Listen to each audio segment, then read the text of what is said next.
एक गरीब किसान। किसी गांव में एक किसान रहता था। इस संसार में वो बहुत गरीब था। उसके पास जमीन का एक छोटा सा टुकड़ा था जिस पर वो खेती करता था। उसका गुजारा अत्यंत कठिन तरीकों से होता था। एक दिन सूरज की गर्मी चरम सीमा पर थी, परंतु किसान हमेशा की तरह खेत में काम कर रहा था।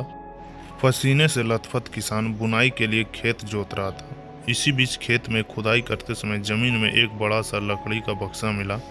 किसान ने सावधानी से बक्से को निकाला। पहले तो उसको समझ में नहीं आया कि बक्से का क्या करें। आखिर उसने बक्से को खेत के बाहर निकाल कर रख दिया। उसे साफ करके जो रोटियां वो घर से लाया था वो बक्से में रख दिया और उसमें अपने काम में जुट गया। दोपहर को जब वो खाने के लिए रोटियां निकालने के लिए बक्से के पास गया तो हैरान रह गया। उनमें रोटियां ही रोटियां भरी थी। तब किसान को पता चला कि ये जादुई बक्सा था। उसमें जो भी चीज़ डालो उसका 80 गुना होकर बाहर आता। जैसे एक मूंगफली का दाना डालो, तुरंत उसमें से 80 दाने निकल पड़ते। किसान ने तृप्त होकर खाना खाया और उसके बाद तक किसान संतुष्ट होकर बक्से को घर ले गया। बक्सा मिलने के बाद किसान बहुत खुश था। उसे लगा कि उसके सब दुख अब दूर होंगे। लालची नहीं बल्कि धैर्यवान व्यक्ति था। उसने बक्से का दुरुपयोग नहीं किया। उसे जब भी जो चीज़ की ज़रूरत होती बक्से से तुरंत प्राप्त कर लेता। समय गुजरने के साथ साथ उसके बक्से के बारे में गांव के जमींदार को पता चला। जमींदार बेहद लालची था और उसे लगा कि ऐसी ही जादुई चीज पर तो उसका अधिकार होना चाहिए। उसके आदेश पर जमींदार के लठैत किसान को पकड़ कर ले आए।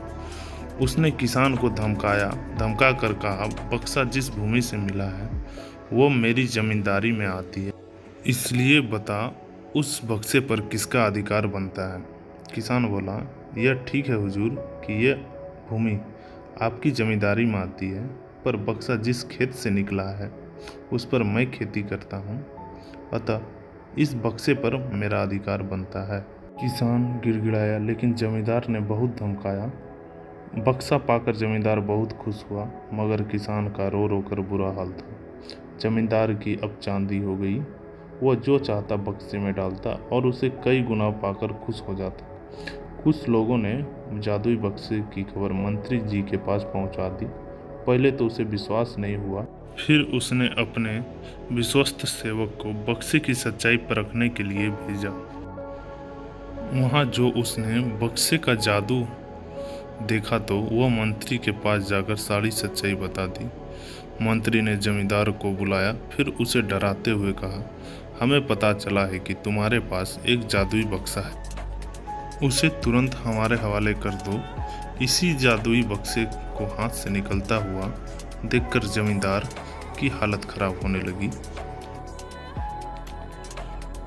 उसने मंत्री जी से बहुत विनती की, पर मंत्री नहीं माना। बक्सा पाकर मंत्री मतवाला हो गया। विरोधियों को यह अच्छा मौका मिल गया।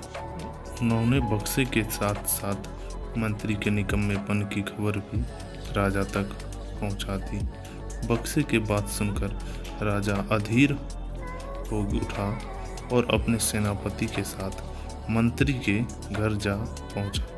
उन्होंने कहा, देश की सारी जमीन राजा की होती है, इसलिए जादुई बक्से पर भी उसी का हक है। मंत्री ने बिना देरी किए बक्सा राजा को दे दिया। जादुई बक्से को पाकर राजा प्रसन्न हो गया। सबसे पहले राजा ने जादुई बक्से की मदद से अपनी खजाने की वृद्धि की। फिर राजा को उस बक्से की सुरक्षा को लेकर चिंता हुई। राजा हर कीमत पर उस बक्से को अपने साथ रखना चाहता था। राजा ने सोचा कि इसका रहस्य ज्ञात करना चाहिए कि आखिर इस बक्से में क्या है। यह जानने के लिए राजा उसमें प्रवेश कर बैठा। जब वो बाहर निकला तो उसके पीछे पीछे 80 राजा बाहर निकले। असली राजा का कुछ पता नहीं चलता था। वो राज सिंहासन में कब्जा करने के लिए एक दूसरे से लड़ने लगे। यह जानकर किसान को बेहद दुख हुआ। वो अपने आप को कोसने लगा कि कितना अच्छा होता कि मैं बक्से को जमीन में गड़ा रहने देता। आशा करता हूँ कि ये कहानी आपको अच्छी लगी हो। अगर अच्छी लगी है तो वीडियो को लाइक कर लें और चैनल को सब्सक्राइब कर लें। और बेल आइकन भी दबा लें, जिससे आने वाली सभी वीडियो का नोटिफिकेशन आप तक पहुंच जाए।